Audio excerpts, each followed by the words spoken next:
spectacular movie for you today.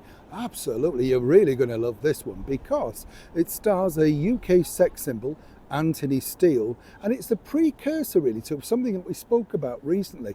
Do you remember when we were talking about all the hospital dramas, and particularly when I was younger over here in the United Kingdom, there was a daytime one called General Hospital, and I remembered a wonderful actress in there called Carmen Munro, who I think took on the lead role of the main nurse. I can't remember. I just thought she was really good in the role, and I truly believed that she was a nurse. I was very young, you've got to understand this, you know. So this movie that I've picked for you today for our matinee is from 1952 and it is called Emergency Call. It's really the precursor, as I say, to all of those TV dramas. In fact, this sparked the idea for Emergency Ward 10, which was a long-running hospital drama over here in the United Kingdom in the 50s into the 60s. We still have them now over here in the United Kingdom. Casualty's been going over 30 years on the BBC. Seemingly, you see, there's still an appetite for people wanting to know how they can get a hospital appointment. Might be quicker, in fact, through your television. Who knows? They all seem to have time to stand around, have a coffee and chat about each other's problems, don't they? I'm jesting, of course. But what's interesting about this movie, as I say, is it really is thrilling. Anthony Steele was at the peak of his powers at this point. Although the movie was shot in a bit of a tight budget, Nettlefold Studios, which wasn't an A-list studio, Anthony was very much on the rise. Now, for many people, of course, Anthony's name will instantly create a memory because he was, of course, the former husband of the international sex symbol Anita Ekberg. What a woman, eh?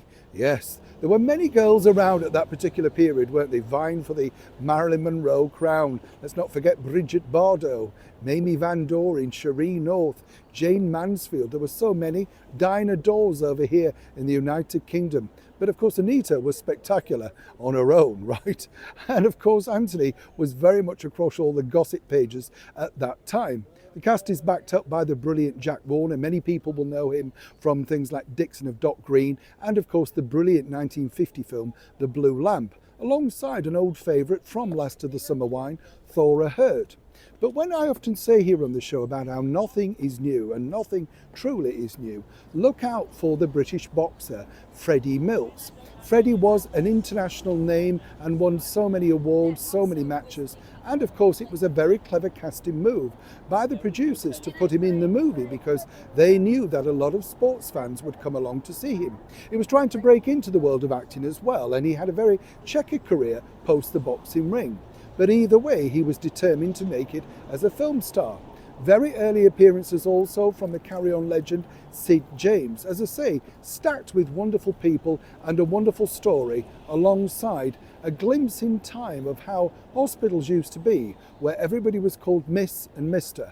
People were respectful, and more importantly, you could get to see a nurse or a doctor, yes, without an interpreter. You know what I'm saying? So without further ado, do sit back, grab your popcorn, make yourself a cup of tea and enjoy a spectacular film that I'm happy to share with you called Emergency Call. As ever, do let me know at the end of the movie whether you enjoyed it, what you liked about it, and did it stir any memories? Do you wish hospitals were like that still today? Big matrons taking control, you know what I'm saying. Like, share and comment, and I'll see you as the lights go up. Neil Sean in the very heart of London.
Who's this? That's Dinah. She'll catch a cold like yours if you don't keep her warm.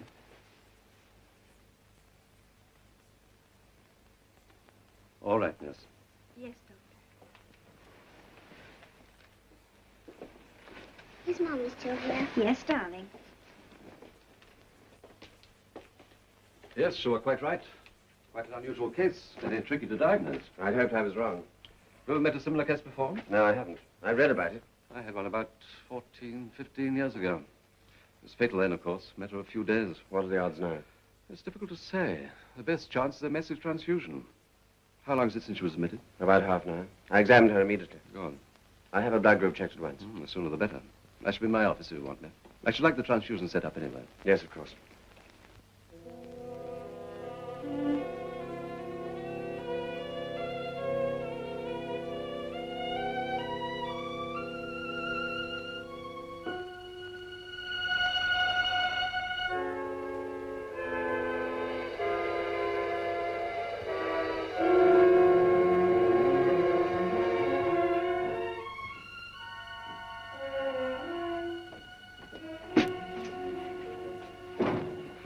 I'm afraid this isn't so good, sir.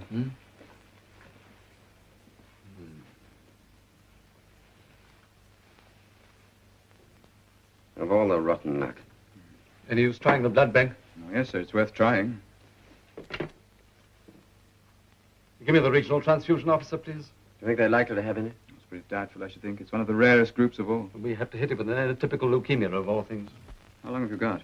4 days, 5 days, even less. Is that the regional transfusion officer? Braithwaite here, St. Christopher's.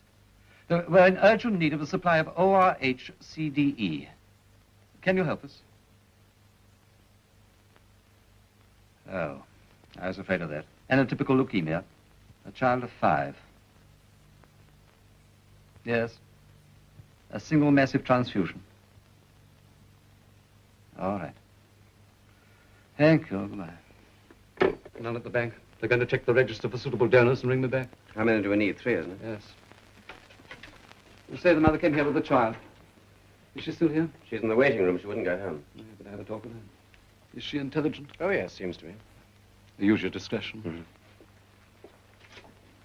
Mhm. All right, Matthews. Thank you for working so fast. Sorry the result was what it was.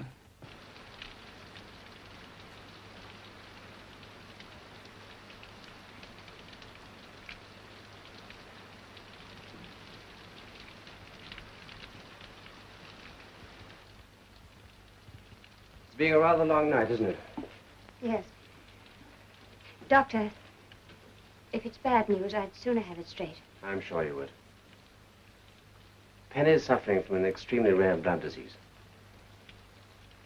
Not to mince matters, until 5 years ago, we had no answer to it. But 5 years ago, a similar case treated in Madrid recovered. We're going to try the same treatment. Remove Penny's blood and replace it with an entirely new supply. Then, if you can do that? Mrs. Bishop, there is a complication. You know the blood's divided into various groups. Yes. When a patient needs a transfusion, a supply of blood of the correct group has to be obtained. Unfortunately, Penny belongs to a very rare group. But isn't there a blood bank? It's stored, isn't it? Yes, but because Penny belongs to such a rare group, it's difficult to find donors. At the moment, there's no blood of Penny's type in the bank. Oh. Now, just a minute. It's not as bad as it sounds. There are bound to be donors on the register who belong to Penny's group. It's a nationwide organization. In a matter of hours, we shall probably have all the blood we need. But surely my blood's the same as Penny's. Couldn't you... Not necessarily. We'll group you, of course. How much blood do you want? About 3 pints. That means 3 donors. You mean you can only take a pint from one donor? That's the maximum in one transfusion. And how long before you take some more? Several months. Oh. Doctor, how long have you got to find the 3 donors? There'll be time enough. The sooner the better, naturally. I see. I asked for it straight and I got it, didn't I? Let's go and see Penny, shall we? There. That better now? Yes, thank you, Mommy. But my throat's still sore. It'll soon be better, darling. Try and go to sleep now, there's a good girl. All right, but I'm awfully hot. Well, lie still and then you'll get cool. All right, Mummy. Mummy, Yes, darling? do I have to go to work soon? Not yet. I'm going to stay here with you. What, till I feel cool? Yes, darling. Now go to sleep. Don't worry. I'll still be here. Where do you work? The Western Bank, Piccadilly. Would you like me to telephone them for you? Thank you. I don't imagine you could add up to 10 at the moment. No. Only to 3. Is there anyone at home you'd like me to contact for you? No, thank you. There are only the 2 of us. I see. My husband was killed in a car crash 3 years ago. 3 seems to be my unlucky number, doesn't it? It won't be this time. I'll go and see if there's any news. You'll let me know at once, Of course. even if it's bad news. All right. Do you want to stay here? If I may, I don't want you to be frightened. I'll send you in a comfortable chair. You're very kind. I just like children.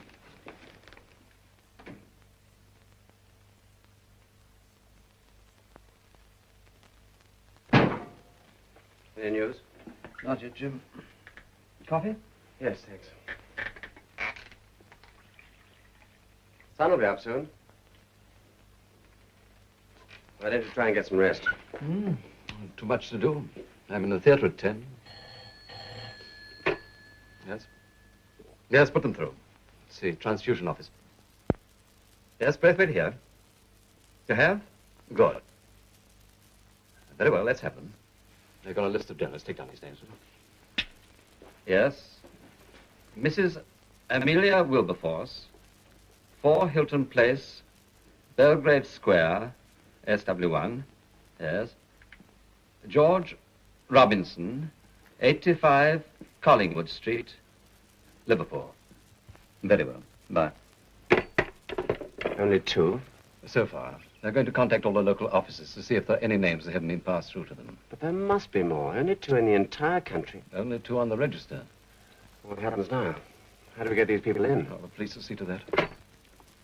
The child's mother, Mrs. Bishop, wants to check her group. Worth trying. I'll get it later on. Get me Scotland Yard. Yes, an emergency call.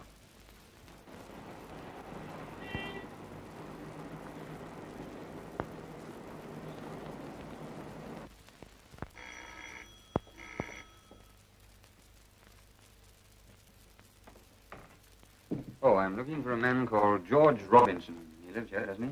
George Robinson? What's he been up to? Oh, nothing at all. I just want a word with him. Here, ground floor front. All right, thanks very much. Oh, George Robinson?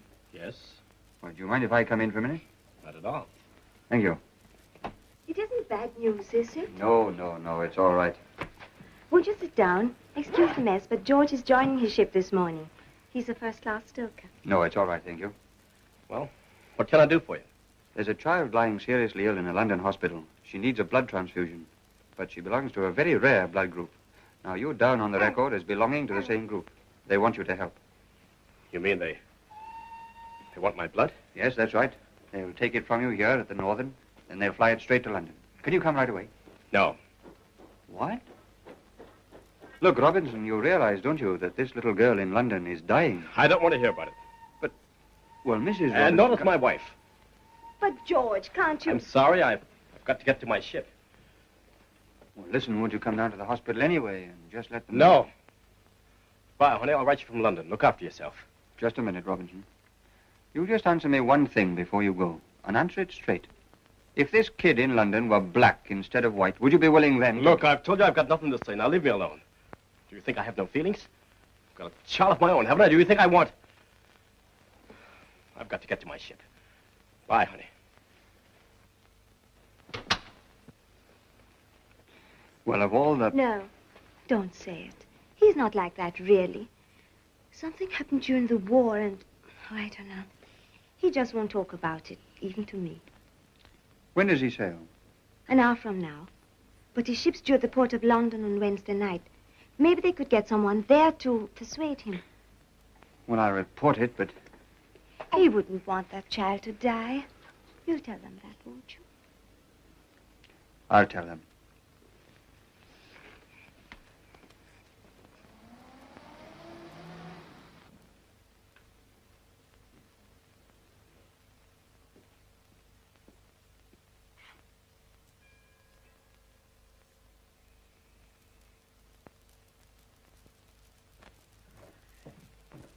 All right, Harvey, don't trouble. I'll answer it. Good morning, sir. Good morning, Constable. Can I help you? Yes, sir. I'm looking for a Mrs. Amelia Wilberforce. Then you found her. My wife. I am Edgar Wilberforce. But do come in, won't you? Thank you, sir. I'm sorry to trouble you so early in the day, sir. No, not at all. We're, I'm afraid we're not very early risers. We were about to breakfast. This way.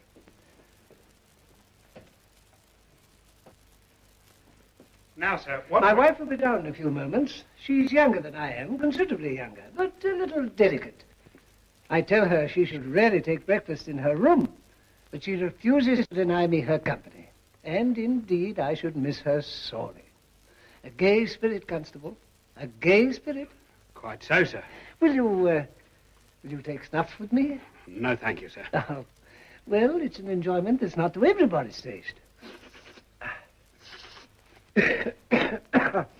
That's better.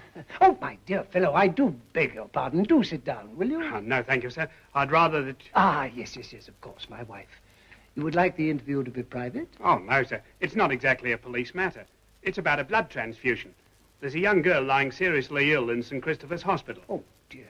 Mrs. Wilberforce is required as a blood donor, if she's willing. Willing? Amelia willing?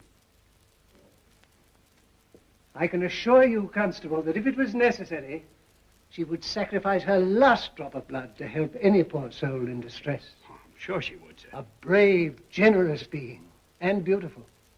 But I'm sure you're a busy man, and perhaps I'd better call Amelia. If you wouldn't mind, sir. Yes. The matter is urgent. Yes. There you are, Harvey. I was just going to call your mistress. This gentleman has some business with her. Perhaps you'd like to go and bring her down yourself, sir. Yes. A splendid idea, Harvey. Splendid. You'll excuse me a moment, Constable, won't you? Yes, sir. Thank you. Amelia, my love. He's a bit of a queer one, isn't he? You're wasting your time, I'm afraid. Why, isn't Mrs. Wilberforce here? No, she's not. She died 2 years ago. Died? Careful, my love. Careful of the stairs, please. I know one day you'll fall and kill yourself.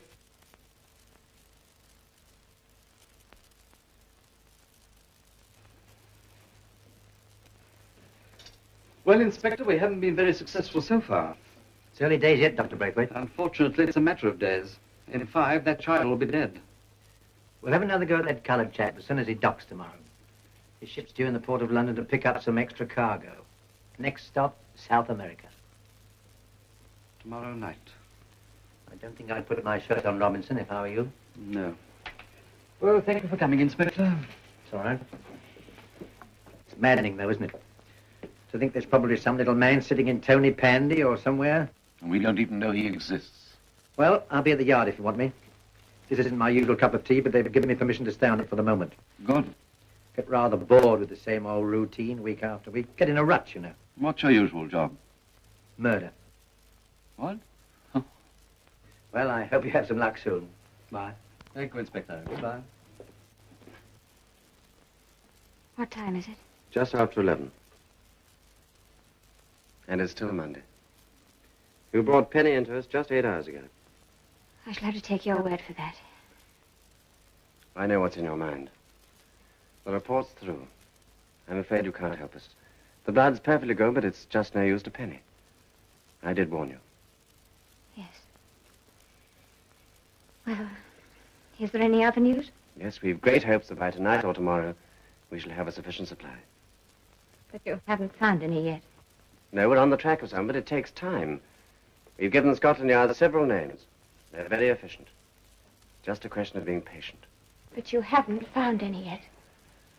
No, not yet. How long have you been a doctor? 10 years. Why? Have you ever known anyone in the same blood group as Penny's? Yes. Yes, I have. Why do you ask? There are such people, then. They do really exist. In Penny's blood group? Yes, definitely. And this one you knew. It was 12 years ago. I never even knew his name. You can say what you like, but the fact remains that she did drop the scissors. She can't control her love life in her hands. She'd better go. You don't mean that. Probably not. What's the time? Just after 11. That accounts for it. I haven't had any breakfast. I'll have a tray sent in to you.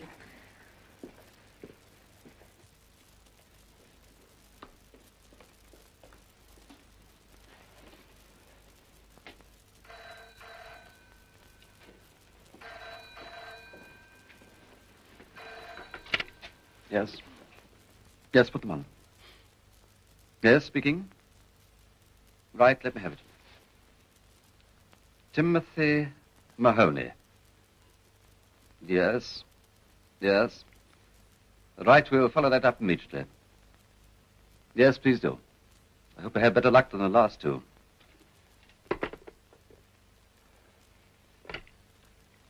Give me Scotland Yard. I want to speak to Inspector Lane. Hello? Oh, Dr. Braithwaite. Oh, good. Timothy Mahoney, 12 Dean's Mews, Dean Street, Soho, London, West 1. Oh, come in, Sergeant. You're the very man I want. All right, Dr. Braithwaite, I'll get a man on this right away. If our luck's in, we'll have him to you within the hour. Any more come in? What? Oh, well, it's early days yet. What? Oh, did I? Oh, I'm sorry. Goodbye. Nice, easy job for you, Bellamy. This chap's wanted for the blood transfusion at St. Christopher's. I told you about that, didn't I? You mean the kiddies, huh? Yes. Take a car, scoop him up, and hand him over. And don't waste any time, will you? They're in a mess with that youngster. Timothy Mahoney. Know anything about him? Not a thing. Why? You know, the name seems familiar. Means nothing to me. Oh, by the way, you can only ask him to go, you know. There's no compulsion. What if he's not at the address? Well, that's easy. Find him. Yes, sir.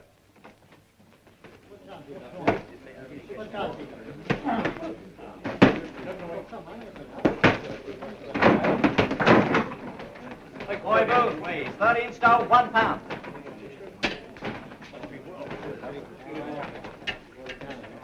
Tim Mahoney, 12 stone, £10. Don't get changed. You'll have a good night, kid. But watch yourself. I'm going to take 10 minutes after this fight scheduled to start. Don't worry, you'll make it.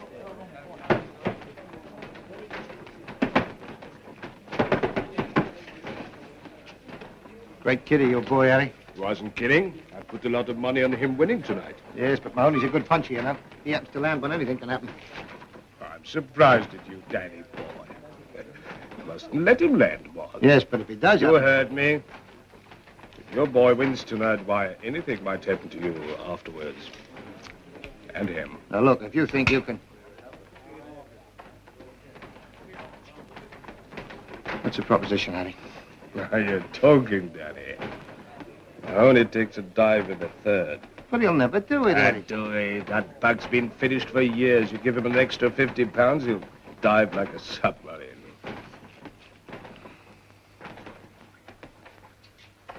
Maybe you're right, partner. Good luck tonight, Tim. Oh, thanks, Gunner. I'm hoping. Gun, you can do Booth all right. He's yellow. He can't take it downstairs. Here, be there to cheer me tonight. I need a supporter. Thanks, Tim. We got to stick together. I could make you champion of the world. Sling it, Gunner. I don't like bums hanging around my boys. Go on, up it. Oh, well, get out of here. Do me a favour. Oh, stop riding him, Danny. He was a good prospect once. So was I. Maybe someday I'll be like him. Not if you know when to quit. Who knows when to quit? How long you been with me, Tim? 10 years. Yeah, 10 years it's taken you to turn me from a might-have-been into a has-been. I treated you like my own son. 25% of your purse hasn't made me rich, you know. It helped. Oh, all right. How'd you like to make an extra 50 quid tonight? How do I do that? Take a dive in the third. Well, what do you take me for? Listen, I may be on the way down, but I've never thrown a fight No, yet. don't be a dope. You can't win tonight anyway. You haven't got a chance with Booth. Why don't you cash in while you got the chance? And another thing, if you don't lie down tonight, Flash Harry will see that you never fight again. That's a promise. Look, Tim, boy, 50 quid extra just for lying down a bit sooner than you would anyway. Hey? Here. There's a $5. Get yourself a few drinks.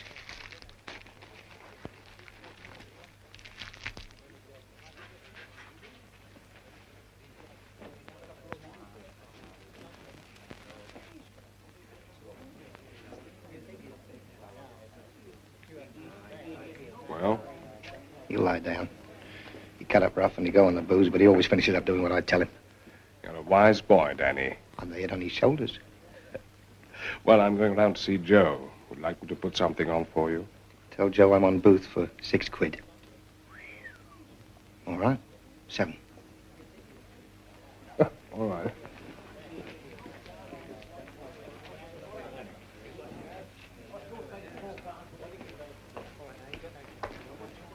You, Mr. Marks? That's right. I'm a police officer. I'm looking for Timothy Mahoney. They tell me that you're his manager. Well, what about it? He's wanted urgently at St. Christopher's Hospital to give a blood transfusion. Is that all? They told me at his lodgings he'd be here. Sorry, pal, you missed him. He went out 2 minutes ago. Where can I find him? Any of the pubs in town. But he's fighting tonight, isn't he? That's right. Kensington Arena. When's he due there? His fight's due at 8:30. He'll be there at 7. He's never late for a fight. Even when he's training in the pubs? He'll be there at 7. Right, so shall I. I'll fix you a ringside seat. No, don't bother. I shan't be waiting for the fight. Up to you, pal. Yes, I see what you mean. Well, there's nothing we can do about it. It's to be expected. It doesn't affect the time limit, of course, provided our heart stands up to it. Nothing more from the bank? No. Lane's going to pick up this boxer fella tonight. And Robinson tomorrow? Yes. But even if we get them both... How's the mother standing up to it? Very well, sir. She's a rather unusual type. Good. Well, look after as best you can.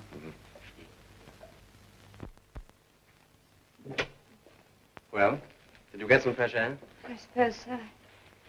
I walked. Good. I thought you'd like to know that the first donors are practical certainty. Mr. Mahoney, wasn't it? Yes.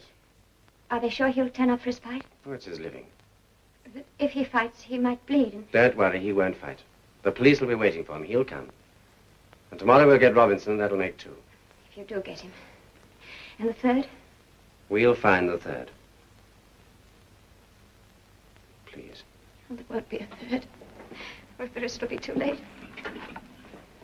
You must do something. You must. That man you knew 12 years ago, who was he? Can't you find him? Can't you try? You can't let her just die. She's all I got.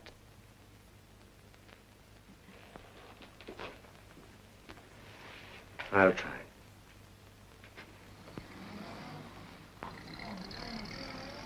And you say all this happened in 1939, Dr. Carter? Yes. Pretty cold trail, isn't it? I know. I was a student at the Mile End Hospital. Oh, so really you shouldn't have attended him at all? Well, I had no right to, but... Vanity, eh? I suppose so. And you were in lodgings, you say? Yes, quite near the hospital. You can't remember the name of the man? I never heard it. I'd seen him, of course, because he had the room about mine. What about the other chap? I never set eyes on him till he knocked at my door that night. He was a tough, grim-looking sort of character. And you went upstairs with him and found your fellow lodger bleeding to death? Well, that's what I thought. He had a deep knife wound in his neck. He was covered in blood, and so was the bed. I did what I could to stop the flow. I did stop it eventually.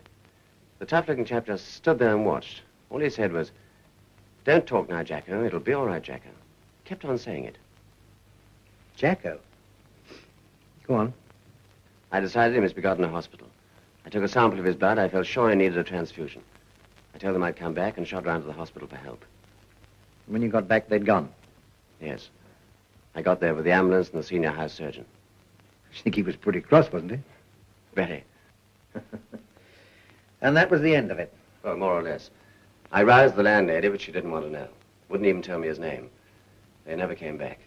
He may have died, of course. Oh, I doubt it. They're very tough, these types. He'd been in a gang fight, I should think. How old was he? About 22, 23. Say 35 now. Yes. The other man was a bit older. Yes. Jacko. Age 35, believed to be living in 1939 at... where did you say your lodgings were? Well, that's the trouble. I can't remember.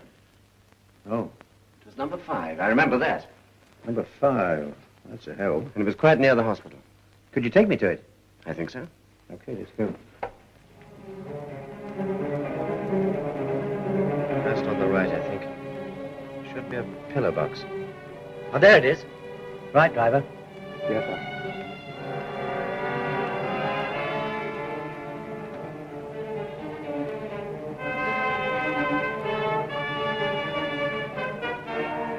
Take it easy.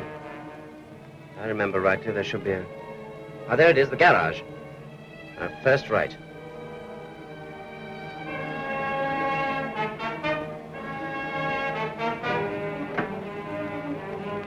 Ramley Street. Of course. Sure? Absolutely.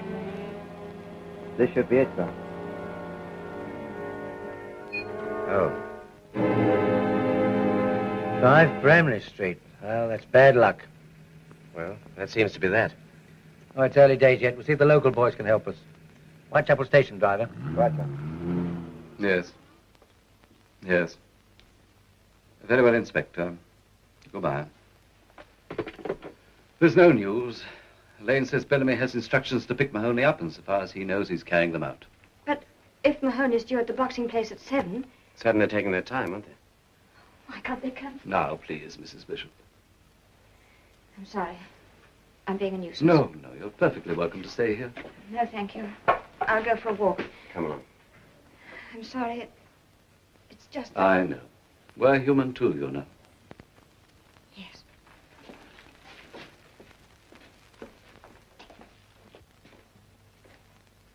Where is this place, where they're fighting? In Kensington, why? I'm going down there. If the police can't get him here, maybe I can. We lost Robinson because the police couldn't persuade him to come. If I talk to this man myself, tell him that Penny's dying. But he may be here at any moment. No, he won't be, I know. I'm going to fetch him. What's the address? Please. All right, I'll take you.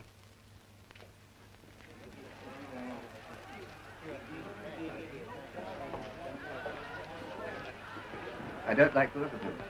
I never did. Now, come on, let's have it, Miss Marks. I tell you, Sergeant, I don't know where he is. I wish I did. I said he'd be here at 7. He's never been late for a fight before. I'm not interested in the fight. Well, I am. If he doesn't turn up, what's going to happen to me? That's what I'm wondering, Danny boy. Not showed up yet, huh? It's after 8. You turn up, don't worry. I hope you're right. You know how much this fight means to me? And you? Who's the funny man? Sergeant Bellamy. He's a copper. Business or pleasure? Both. Why, your brothers. One of them's doing time, isn't he? Both. Oh, your mother must be pleased with you. Well, one of us has to pay taxes to help keep the boys inside. Let me know when Mahoney arrives. Sure, Eric, sure. Listen, Sergeant, do me a favor. Take a walk and come back, will you? You're getting on my nerves. Thanks. I want to see Mahoney as soon as he gets here. When Mahoney gets here, he's going straight into the ring. I don't think so. What are you talking about? If he's the man I hope he is, he's coming straight to St. Christopher's Hospital with me. Are you crazy? Don't you understand? There's a big fight going on in there tonight. So there is at St. Christopher's, Mr. Marks. Sure. Look, he'll only be in the ring 10 minutes. How do you know? Right? Look, Sergeant, he's a sentimental boy, this. And if he gets to hear about this kid, well... Oh, thanks for the tip, Mr. Marks. I'd be prepared to postpone the fight if I were you.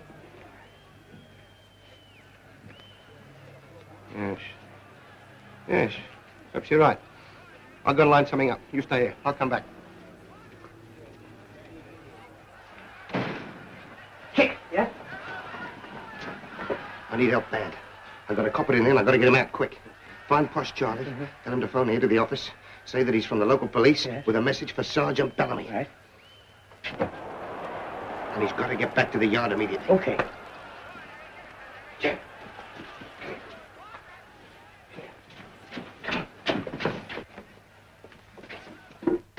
Now, where have you been? Walking. Walking, he says. You were due here at 7 o'clock. I've just been sorting a few things out in my mind. Sorting a few things out. How many pints did that take? I haven't had a drink all day. I've just been walking. Now, I suppose you're dead tired. Never mind, you won't be standing up much longer. I'd better go and get changed. Now, why don't you stop here? Don't you move out of here. Say, what is all this? Never mind about that. Listen, just do what I tell you. I'm your manager, aren't I? You're working under my orders tonight. Okay, Danny. Detective Sergeant Bellamy. Yes? You're wanted on the phone, Sergeant. Where? I'll show you. You put the call through in Jack's office, the booking manager, just in there. Thanks. Bellamy here. Superintendent Murphy, Kensington Station here. We picked up Mahoney. Yes. Yes, at the Bodega Bar. He's being sent straight to St. Christopher's Hospital. Oh, by the way, there's a message from the Yard here for you. They want you to return there immediately. It's urgent, I think. Right, sir. I'll go right away. You'll need a blood transfusion if I get hold of it. That won't be tonight, Mr. Marks. Eh? They found Mahoney. He's at the hospital now. He's not hurt, is he? No, just sentimental, like you said. Well, good night. Sorry about the fight. These things happen, you know. Not to me, they don't. Charlie. Charlie boy. Not at all, old chap. Tim, come on. Come on, quick. Get him dressed. In a hurry. Quick. Gentlemen, please. Sir. My lords, ladies, and gentlemen, this is an heavyweight contest of 8 rounds, 3 minutes each round, between the Southern Area heavyweight champion, Boy Booth, and the former Southern Area heavyweight champion, Tim Mahoney. Weighed 1 o'clock this afternoon. Booth weighed 13 stone, 1 pound.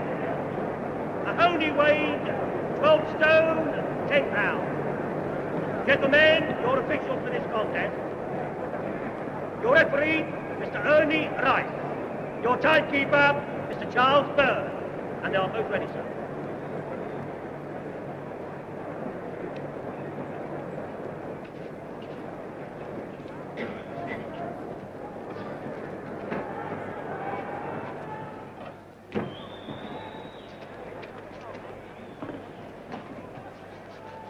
Make a bit of a show of it in the first 2 rounds and then take it down. But don't hit him too hard. He'll murder you if he thinks you're trying to show off. All right, I won't hurt him. Cut the comedy.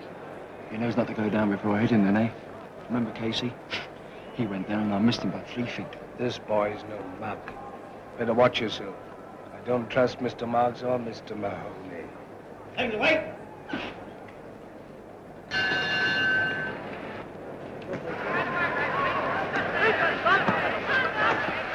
Come on, boss, forward.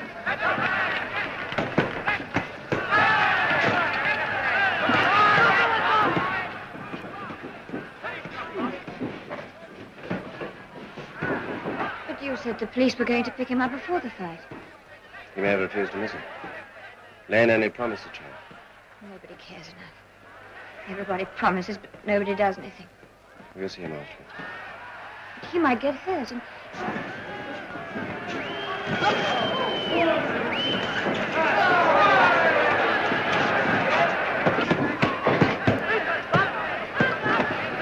Come on, boss, forward.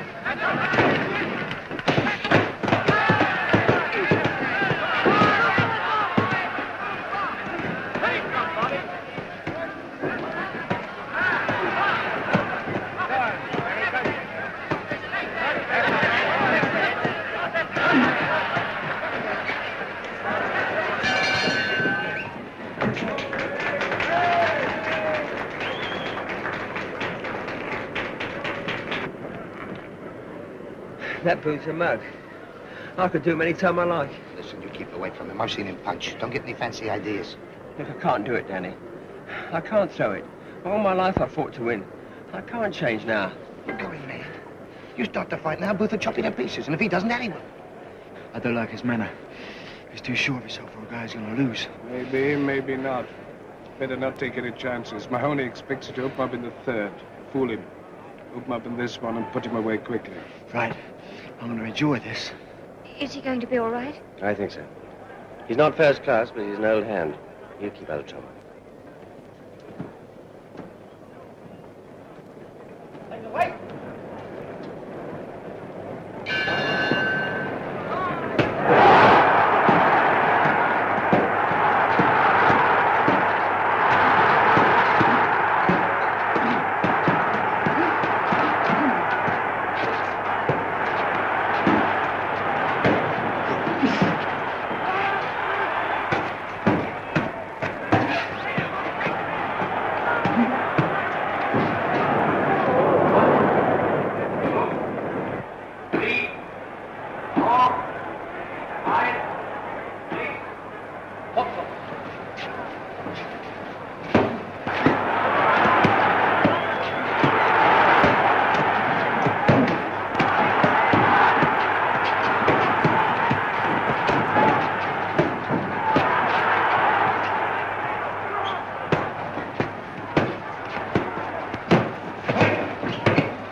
Well, chap, you've shot your boat.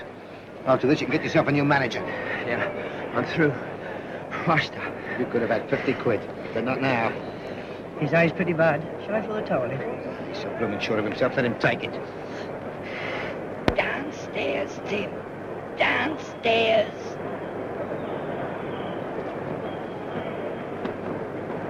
All right, son, this is it. Next stop to championship and a packet of money. Away.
It's all right, it's all over.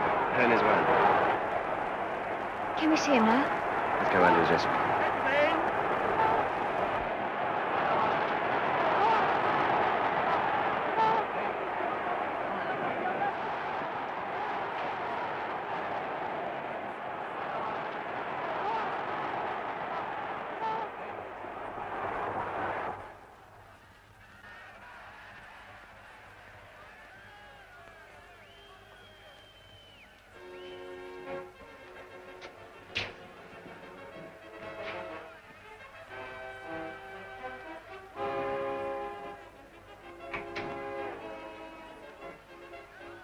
I wouldn't be in your shoes.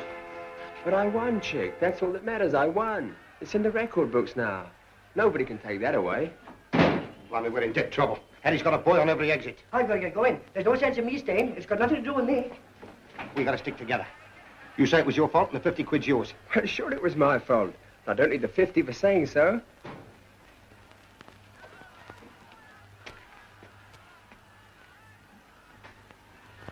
I'm surprised at you boys. A double cross. Now, that wasn't fair, was it? Just an accident, Harry. Sure. Now, if you boys are involved in another accident, that'll make things even. Mark's had nothing to do with this. Sure, Harry. That's what I told you. Tell him again, Tim. Once is enough. Too much. There's Dr. Carter to see you, Mahoney. He's waiting at my door. Let him wait. Mahoney's busy for the moment. He'll be out in 15 minutes. Right out. What you gonna do, Eddie? I shouldn't try that, Tim. You know the boys.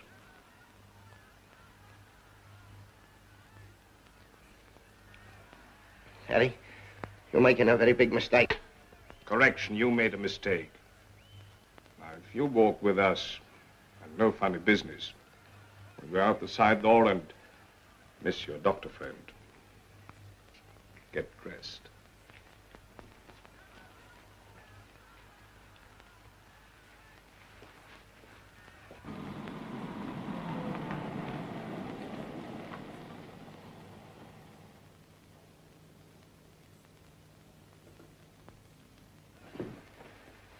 Okay. Look, Eddie, listen, if you... Shall we go?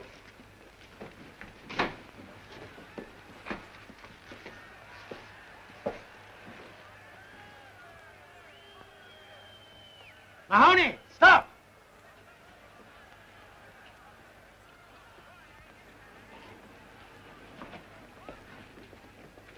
Nice work, gentlemen. Sorry I'm back so soon. Mahoney, you're wanted urgently at St. Christopher's Hospital for blood transfusion. He can't go. He's busy.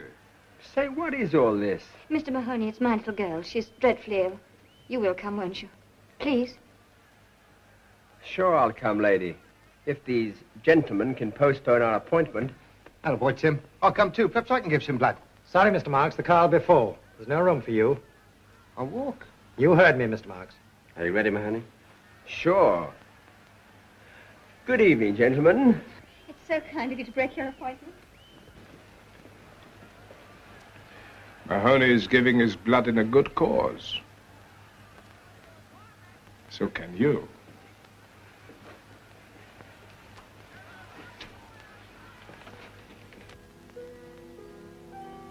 How's it? Oh, fine, Doc. Help yourself. But save 25% for my manager. I think he's going to need it. Mummy, is it late now? Yes, darling. Try and go to sleep. Am I better? Can I come home? Soon you'll be better. Then you can come home. Is Seamus missing me? Yes, darling. As much as I do. I miss you too, Mummy.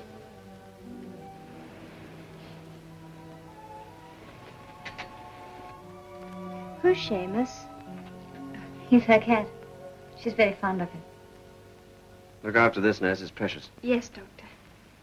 How much did you take, Doc? A pint. We need 3. You're welcome to more if it's any help. Can't be done, I'm afraid, but thanks all the same. How do you feel? Okay. Doc, do you think I could have a look at the kid? Just a glimpse. Oh, I don't see why not.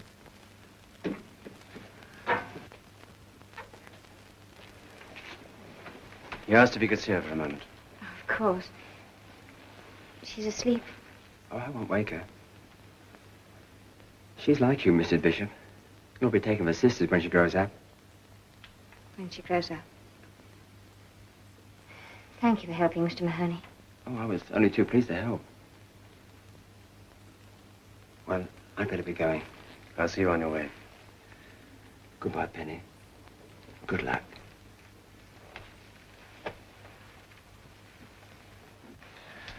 I do hope everything will be all right, Mrs. Bishop. I hope so. By the way, we haven't congratulated you on winning tonight. It was a great show. Oh, thanks, Doc. It's funny, you know, a few hours ago I was through with the fight game. I never wanted to see a boxing ring again. That doesn't sound like you, Tim. Well, it's different now, anyway. What made you change your mind? I don't know, coming here, I suppose. You people are fighting too, aren't you, all the time? And you never give up. Well, I won't either. That's the spirit, Tim. I'll have a bit of a holiday with the missus somewhere, and then I'll try again. Have you any children, Mr. Mahoney? No. Well, someday maybe, but for now, just a small share of that one in there. Well, I must be off. Goodbye, Mrs. Bishop. Goodbye. Cheerio, Doc. Good luck, Tim. Thank you.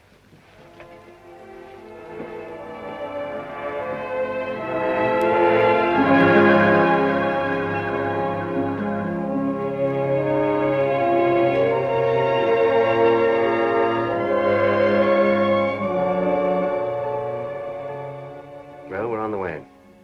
Robinson's ship's due in tomorrow night. Maybe in the morning, Inspector Lane will have news of my man. Tomorrow. Another night. I'm going to give you something to make you sleep. Come on.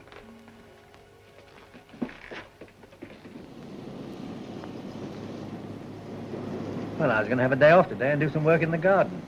This is a fairly wild goose chase, isn't it? Oh, I've known Wilder. Do you really think there's a chance of finding this chap Jacko inside 3 days? Oh, we found your Mrs. Cornelius in under 18 hours. Yes. Extraordinary to forget that name. Well, it's 12 years ago. You weren't in the lodgings very long. About 3 months or so, that's all. How did you manage to find her? Oh, we have our methods. Routine stuff, mostly. Lodging house registers, police and hospital records, food office, employment exchange, postal authorities, borough council files. Bureaucracy has its uses. It's somewhere along here, sir. I wonder if she'll remember you. You'll wait for us, Bert? Yes, sir.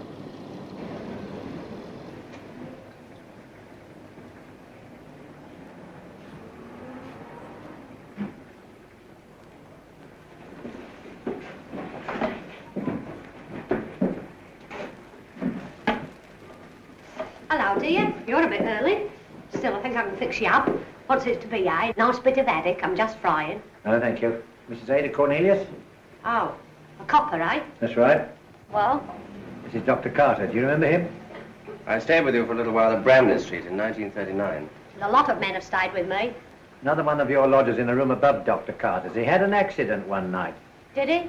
Well, I don't remember nothing about it. What do you want it for, anyway? We want his blood. Hey? Oh, it's all right. Dr. Carter's is in Christopher's hospital. A patient of his, a small child, is very ill. She needs a blood transfusion. She belongs to a very rare blood group, Mrs. Cornelius. And that lodger, whoever he was, he had the same group and we... Oh, well, I'm sorry I can't help you. He was only there for a day or two anyway. Oh, I see. And you can't even remember his name, eh? Why should I? His friend called him Jacko. That was his name then, wasn't it? You're not being very helpful, Mrs. Cornelius. Look, it's no business of mine. Live and let live, that's my motto. If Jackson liked to... Ah. Jackson? Well, what of it? Nothing. Just nothing. We simply want to find him to save a child's life, that's all. Now, look, I don't want to get mixed up in nothing. You won't be. I give you my word. What, a copper's word? What was his job? Oh, I don't know. He worked in a factory down City Road way.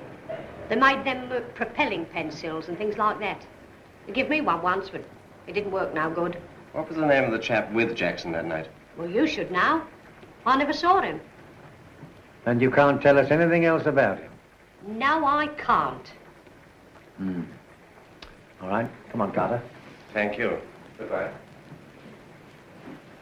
Thank you for your help. You're welcome.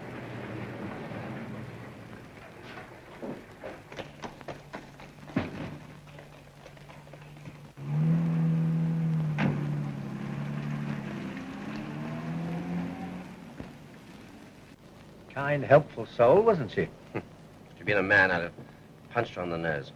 You'd have improved her looks if you had. She must have known more than that about him. Possibly. Anyway, it's enough. Enough. She told us practically nothing. Nothing? My dear fellow, a man named Jackson, working in a pencil factory in the City Road area in 1939, will be doing splendidly. You know, Inspector, I could quite easily believe you to be a fool. Do you? No. Where do we go from here? Well, I'm going back to the yard to lay on a treasure hunt. You can take the car on to the hospital if you like. Thanks. You let us know if... Of course. Jump the lights, Bert. I'm in rather a hurry. Right, sir.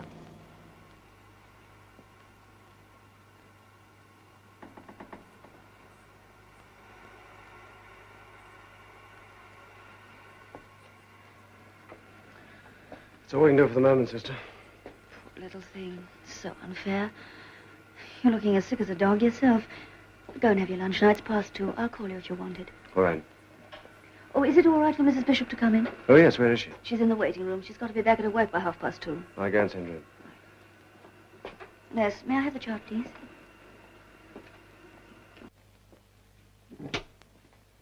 Hello? Did you sleep well? Yes, I did. What were those tablets you gave me? Knockout drops. You went to work this morning? I thought I should. There's nothing I could do here. No. How is she?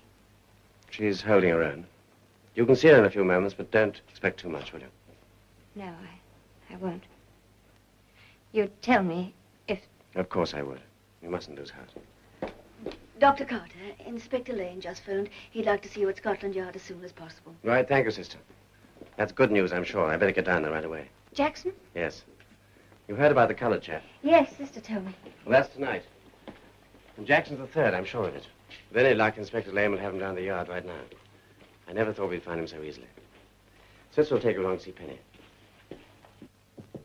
Come in. Dr. Carter, sir. Ah. Well, Carter, you didn't waste any time. I came straight round. Anybody there you know?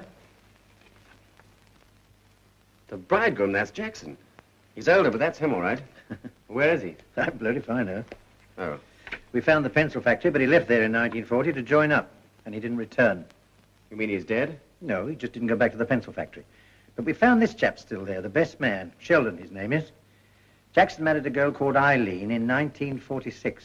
She was a chorus girl at the Regent Theatre. You mean the non-stop review place off Leicester Square? That's the place. After the marriage, Sheldon lost sight of them, and he hasn't heard of them since. Oh, Lord. But, my dear fellow, we're doing splendidly, really. Well, I'm going to get going. Would you care to string along? Where to? The Regent Theatre. Come and see life in the raw. Not so good at 3 o'clock in the afternoon, but still. Bring that photograph with you. It might be useful. And I thought perhaps you might be able to help us. Oh, yes, that's Eileen, all right. I'd know her anywhere. Nice little act it was. Maureen, Doreen and Eileen and a little what you fancy. Oh, Miss, Delamar. Brenda Delamar. Well, now, Mr. Lamar, I wonder... Hello, Maggie. How goes it? Okay, Jimmy. Good. Maggie? Well, what's it matter? Maggie Stokes. Can you imagine how that would look on the bills, eh? Not really. Make the better on stage, please. Oh, strongman act. Yes, she was a nice kid, Eileen, and pretty, too. All the boys were after her. But it was Jacko or no one with her. He was a lucky fella. And you knew him? Yes, well, he used to come and pick her up after the show. Did you ever go out with them? No, I had to get back to give Michael his bottle. Michael? My eldest. He was only a few months old then, like Suzette is now. This is fair. Pretty, isn't it? Yes, very. That's why I'm back here again in this dump. Oh, well, it's all in the game. Oh, hello, Bobby. It's much rum, is that? And you lost touch with Eileen after she got married? Yes, well, you see, she left the business. She did write once or twice, but, well, you know how it is. Where did she write from? Somewhere on the south coast. I forget now. Small place, I think she said it was. Somewhere near Brighton. Her uncle had a shop there, and he gave Jacko a job. Rotten house, this one, Maggie. Very sticky. Good act. Old-fashioned, though. They've been doing it for 16 years. Still, it's a nice, clean act. Yeah. Jackson still got that job? Oh, I should think so. I did hear the uncle died the next year and left him the business. I don't know who told me. All down for the body musical. Oh, blimey, that's me. Oh, just a minute before you go. What kind of a business was this? I've no idea. She never said. A shop somewhere near Brighton. Come on, Maggie, you're right. That's what you think. Here, hold this, Jax. Shove it on the stairs and I'll pick it up when I come off. I'm sorry about the kid. She'll get through, will she? Oh, we hope so. Poor little Marge. Miss Delamar, please. Oh, blimey. Well, bye-bye. Come and see me again. Yes. Yes. Well, the show must go on. Shall we wait? No, that's as far as we'll get here. We've got enough anyway. Enough? But what for? A police message on the BBC. We'll get it out on the 9 o'clock news. We'll get it laid on right away. What about Robinson? That's the next job. Can you come down to the docks with me? You might be able to help. Yes, of course. Right.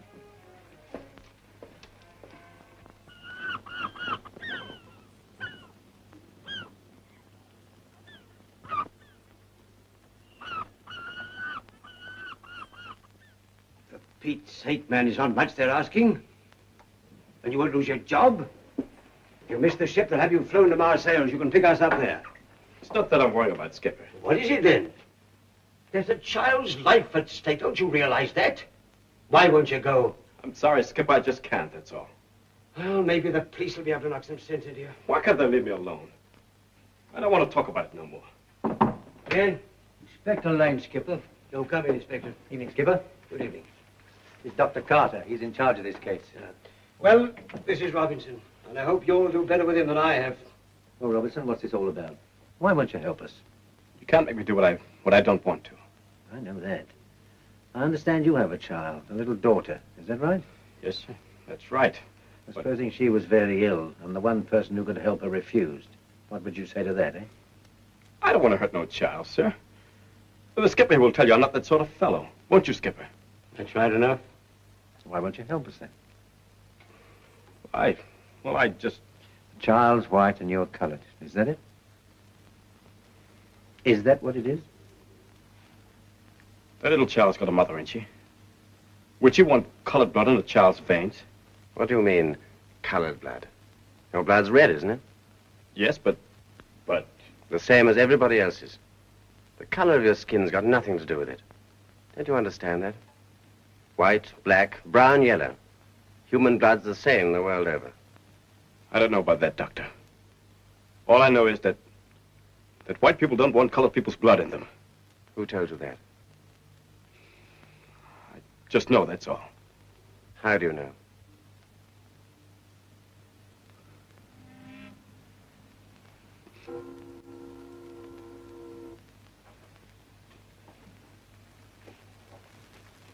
Answer the doctor, Robinson.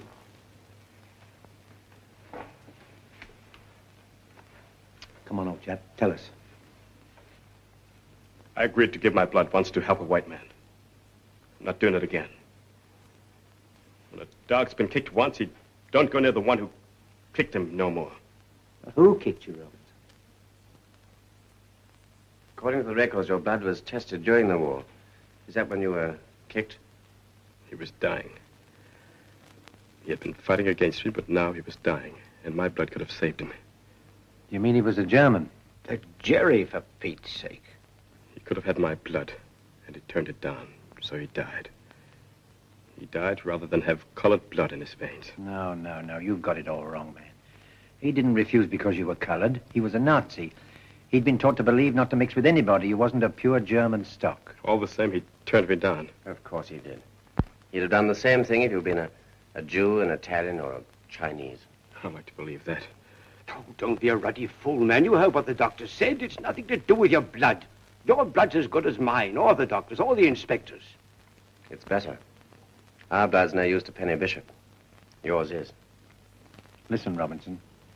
This child is going to die unless the doctor here can put some new blood into her. By sheer luck, you've got the blood she needs. You got hurt by a man who was taught to believe a lie.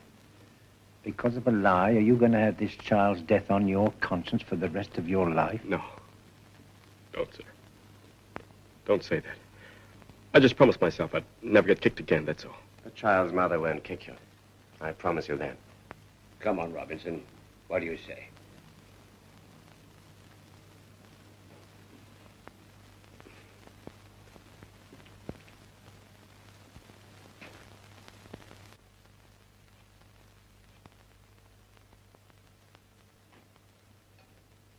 Well, Skipper, I reckon you'll have to stoke the boilers yourself till you get to Marseille.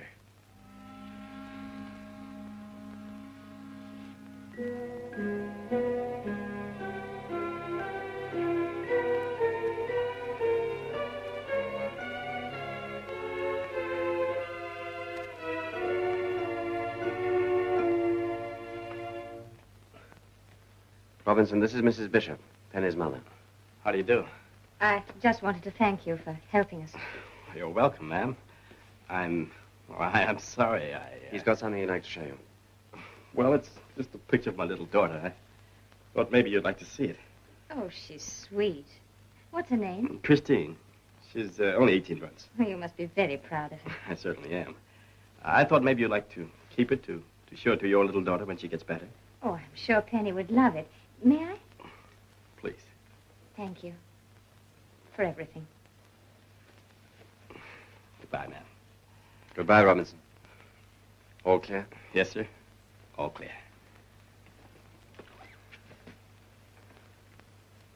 That's 2 out of 3. Come along, I'll drive you home. That is the end of the weather forecast. Before the news, here is a police message. It is for Jackson. A supply of a rare type of blood is required to save the life of a child lying dangerously ill in St. Christopher's Hospital, London.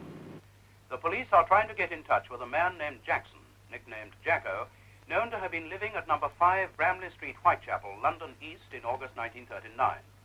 He is believed to have taken up residence in a south coast town near Brighton in 1946 and may now be the proprietor of a business in that town. He is known to have suffered a severe wound on the left side of the neck, and it is possible that the scar is still visible. This man Jackson is known to possess the type of blood required to save this child's life. There you are, Mr. Freeman. Oh, thanks. Isn't it dreadful? Poor little thing. Dying, they said, didn't they? All for a few drops of this fellow's blood. What's his name? Jackson? Living somewhere near Brighton, too. Why, that might be here, mightn't it, Mr. Freeman? Yes, it might.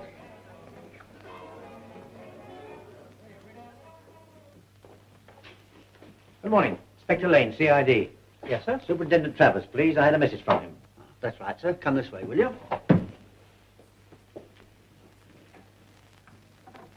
Inspector Lane, CID, sir. Hello, Lane. Nice to see you. Hello, Super. This is Dr. Carter, Superintendent Travers. How do you do? How do you do? This is Sergeant Phillips. Sir. I gather you have some information for us, Sergeant. Well, I might have, sir. Phillips returned from leave this morning. He only heard of the search for this man Jackson an hour ago. And you've got something? Well, sir, it's all a question of the date on which Dr. Carter here attended this chap Jackson in Bramley Street. Within a day or so, sir. It was 2 or 3 days before August Bank holiday. I remember that. Oh, I thought perhaps that might be it. Well? Well, I was a constable on the beat in those days, sir. On the night of August the 2nd, 1939, a certain Ropey Skinner was found dead, slashed with a razor. He was a car dealer, a suspected fence. We found him at 3:45 a.m. in Potter's Alley. That's just round the corner from Bramley Street. He'd put up a good fight. There was blood all over the place, and he had an open clasp knife in his hand. I reckon that he must have been up against more than one of them. But I don't see what Just a moment, Doctor. We never solved the murder, but this is a file of all the evidence we collected, including the medical report on the dead man. Most of the blood on Skinner's clothes and in the alley was his own, but some wasn't. There were 2 lots of blood, then? Yes. There's the group number of the second lot. O-R-H-C-D-E. Jackson. Looks like it, doesn't it? Well, that's fun, isn't it? We've been looking for a murderer.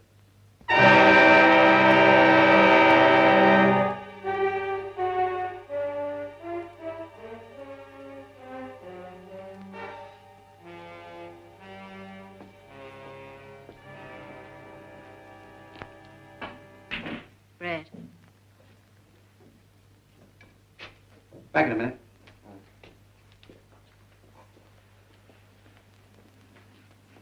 Oh? Seen this? Give me that. It's him, isn't it? Yeah. Yeah, it's him, all right. I always said that Ropey Skinner job would catch up with you. Who says it's caught up with me? You and Jackson were in it together. You told me so yourself. Well, what's that got to do with this?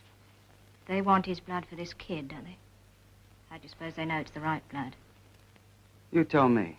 Because they tested the blood they'd found on Ropey.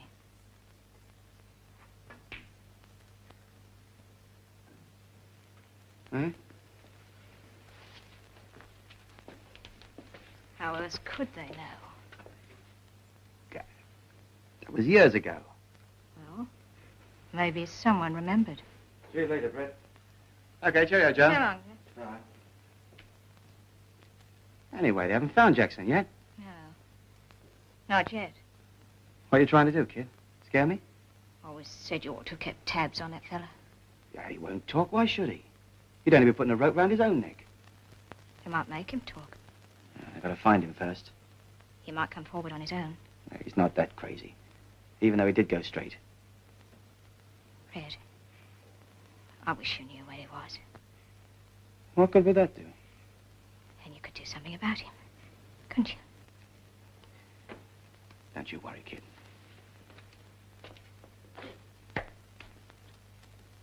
I can look after myself.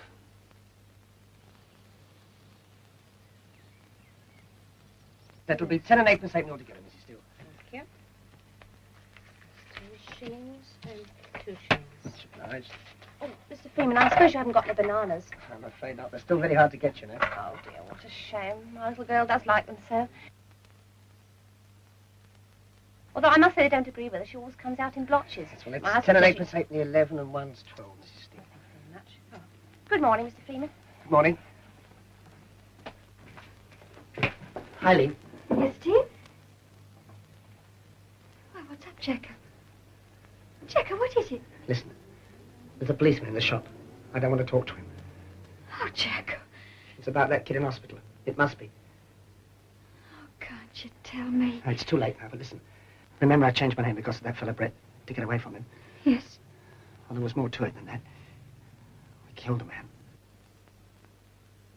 Oh. Is that why you didn't want Yes. And if they know about my blood, they know about the murder. And now I... Stop! You see him. Tell him I'm out. Gone down to Brighton for the day. Oh, Jacko. You've got to, Eileen. Stall him. Play for time. Tell him to come back tonight. Tomorrow morning, you've got to give me time to think. Oh, no, I can't. Please, Eileen, please. All right, but don't you think it'd be better if you... Go on, quick. Please, dear. All right. Good morning. Can I help you? Well, it was really Mr. Freeman I wanted to see. Oh, I'm afraid he's not here. He's had to go to Brighton today. Oh, pity. It's about this blood transfusion business. Kitty in hospital in London. I expect you read about it in the paper this morning. Oh, yes. Yes, I believe I did. Yes. We're looking for a chap named Jackson. Jackson? Yes. He's got a scar on his neck. Has he? Yes. Same sort of scar as Mr. Freeman's got. Has he?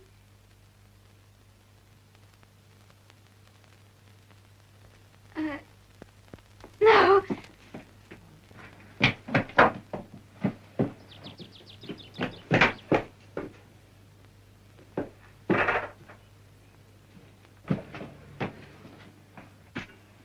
Looks as if he's made a run for it. Oh, that won't do him any good either.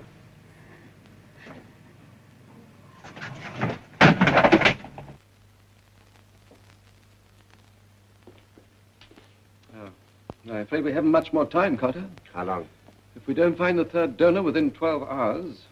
The supply from Copenhagen, was that? No good. Wrong group after all.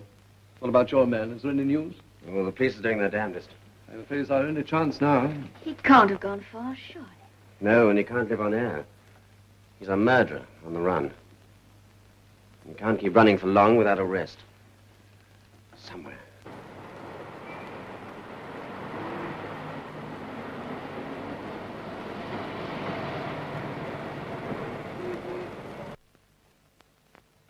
I don't know what to do with that. Hello, Brett. It's your lot, Brett. Well, I still quit, I owe you. Have another game? No, I got some business to see to. See you later. Sure, yeah, Joe.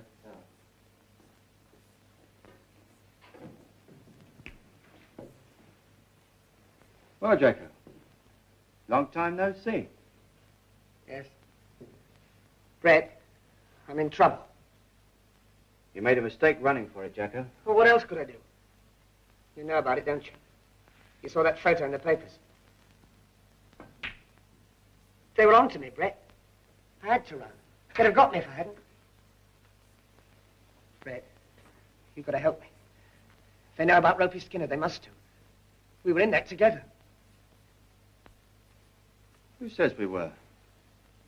What do you mean? It was your blood they found on Skinner. Not mine. Yes, but you did the job. You know you did. You had some chalk with her? We were in it together, but you did the job. And now they're after you. That's bad, isn't it? Listen, Brett, you can't let me down now. I'd never squeal on here, you know that. Wouldn't you? Oh, you know I wouldn't. Well, you ran out on me, Jacko. Didn't you? It wasn't that, Brett. I just wanted to... Things were different after the war, and I... What do you want me to do? I've got to get out of the country. I thought maybe you could lend me some money and help me get on a ship, perhaps. You want a lot, don't you? Do I? I had a nice little business down on the coast, Brett, and a wife. And just because when I was a kid I... Okay. How'd you get here?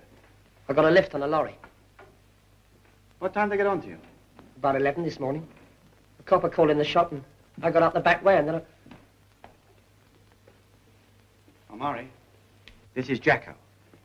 What are you doing here? He's in trouble, kid. We're going to help him. Omari and me live upstairs. Come on.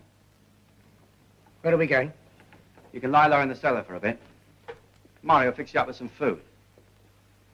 I'll go out afterwards and see what I can do for you. How do you mean? Know where you are? This street runs down to the river. I know. There'll be a boat there loading cement. I'll see if I can get you aboard tonight. I know some of the fellas down there. How's that? All right. You won't... You'll play fair with me, Brett? Sure. We were in this together, like you said. Now go on, get down there. All right. Are you crazy? You'll never get away. They'll have the ports watched. Don't you worry, kid. I know what I'm doing. But if they catch him, they'll make him talk. No, he won't talk. He won't talk to no one. You don't think I'm going to get mixed up with the police again at my time of life, do you? Do we know him? Oh, yes, sir. Runs a billiard saloon in Hammersmith. Nothing against him recently. Last convicted 1947. Black market whiskey. Come in. Dr. Carter, sir. Ah. Inspector? Well, first of all, what's your news? We're right up against it now. We've got 6 hours at the most. Take a look at that. Yes, that's him, all right. He's changed, but it's him, all right. The man who was with Jackson when you attended him in 1939. Are you sure? Yes, quite sure. But who is he? His name's Brett Martin. Have you got him? Does he know where Jackson is? Well, I have a hunch he might do. Mrs. Jackson talked to the Brighton police this afternoon. She told them she knew her husband was mixed up with this character before the war. I had a hunch he might be your man. But where is he? Can we talk to him? Oh, we can try. Come on. You too, Bellamy. Now, I wonder. What, sir? Oh, nothing. I just had another hunch, that's all. Come on.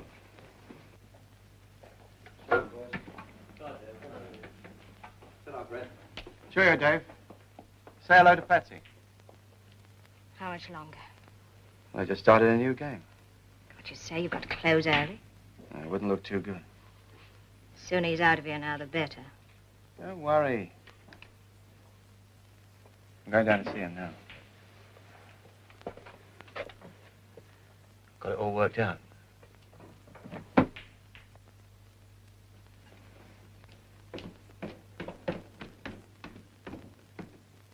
Okay, Jackson, relax. It's all fixed. You're on your way out. You've got me on the boat. Yeah. You know Brampton's Wharf? Just down by the bridge. That's where we collected that stuff for Opie, isn't it? That's the one. Well, we're going down there now. But we're going separately. Then if you get picked up, I'm still in the clear. You think of everything, don't you? Yeah. Everything. Now listen. I'm going first, you follow on. Mari will give you the wire. I'll be down there waiting for you. What happens then? Well, then your troubles will be over. Well, you've got to trust me, Jacko, haven't you? Okay? Got it all clear? Yes. I've got it all clear. As soon as you get the okay from Mari, you come straight down. Right? Yes. All right.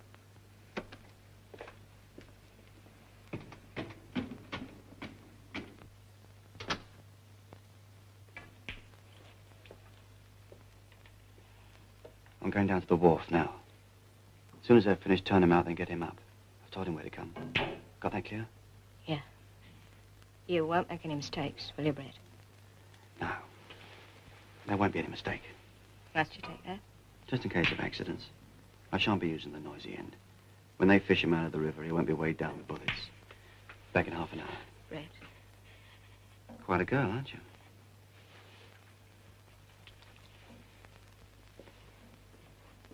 Walking out on us, Brett. Ah, just gonna murder someone? Where is this billiard saloon? The back of Hammersmith Broadway, down by the river. We should be there in a minute. Telephoned the local station. They're sending a couple of men round to meet us. Good.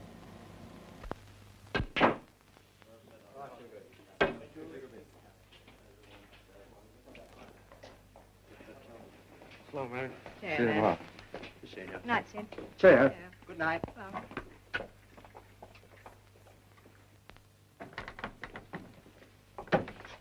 Sorry, we're closed. That's all right. Where's Brett Martin? Is he in? No.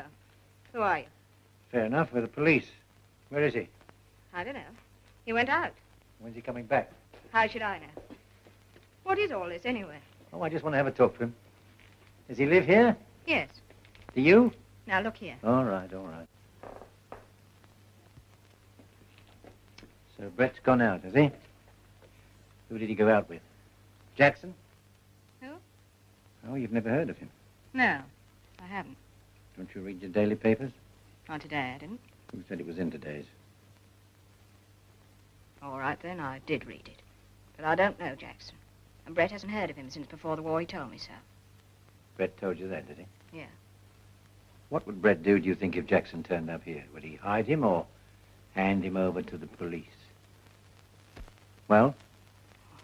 If he turned up, Brett would naturally hand him over, of course. Why? Well, he's on the run, isn't he? Well, now, how did you know he was on the run? You don't know him, and Brett hasn't heard of him since before the war. I told you I read about it. I heard it on the wireless. Oh, no, you didn't. I think I'd like to have a look round here. Any objections? Yes, I have. You got a warrant? You know your rights, don't you? I had a hunch I might want this. What's up there? Where we live. All right, Bellamy, that's yours. Right, sir. That? Where does that go? Like I'm to. I think you'd better. We're getting warm. You stay with her, Constable. Oh, locked. It always is. He.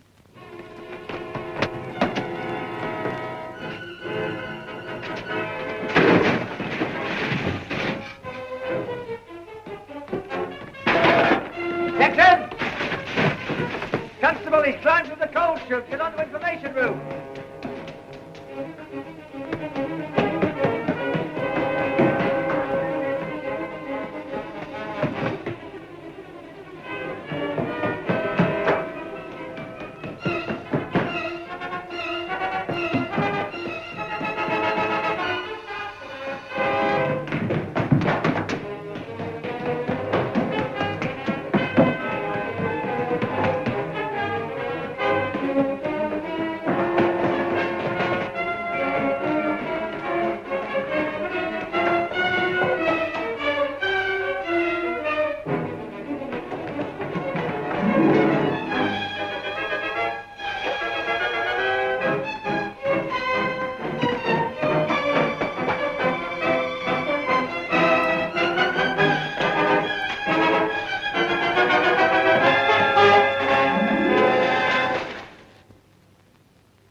Jackson!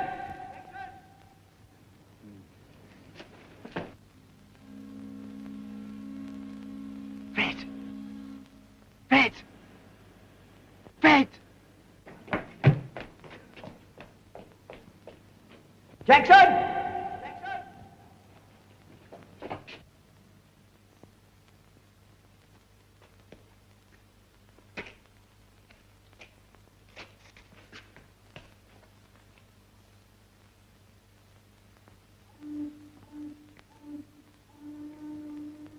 Brett!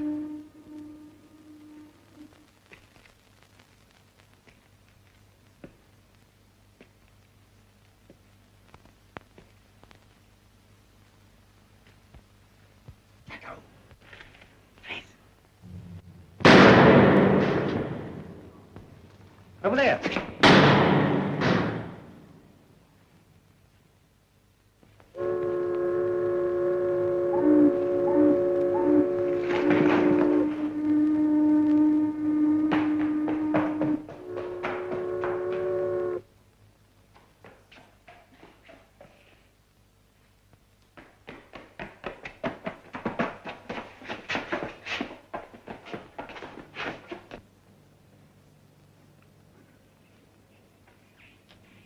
Well? Stop the flow of blood. He's got a chance unless he loses some more blood. As much as would save a child's life, you mean? Yes. If you were willing. I've got my job to do, you know, Carter. My job is to bring this man to trial. If he can be kept alive... That's my job. To save a murderer and... We don't know he's a murderer. Only a jury can decide that. Any bishop can't wait for the decision of a jury. I heard what you said. You're the police. You know about Ropey Skinner. Yes? Wasn't me, you know. Brett Martin? You were there with him, weren't you? Yes, but I didn't do it. But you were there.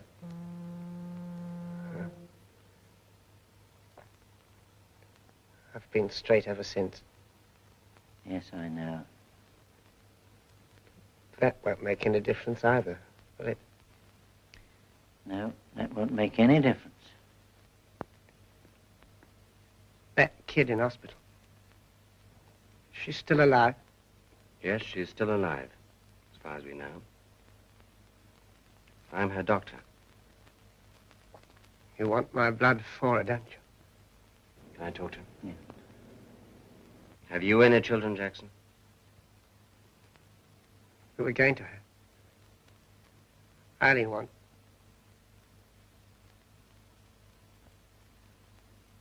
Go on. Your blood can save that child's life. You know that, don't you? But to take it now might very possibly kill you. And if you don't take it? You'll be taken to hospital. You'll live. And in due course, you'll stand your trial for murder.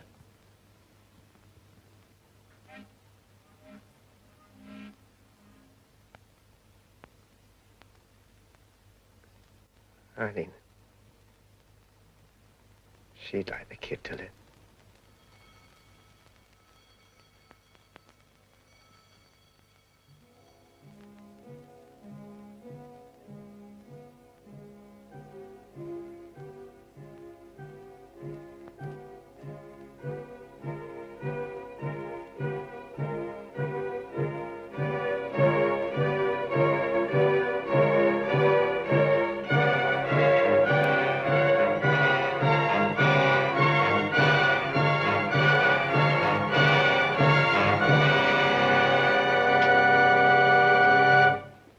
She's going to be all right.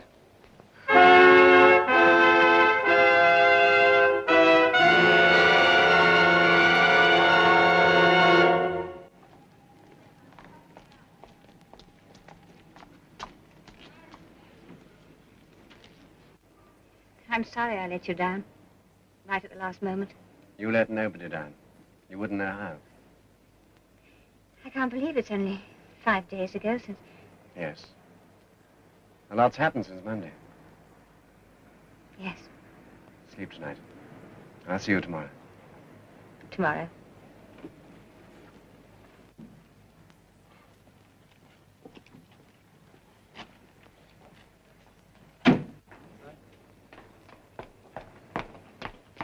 Doctor, will you come to Ward C?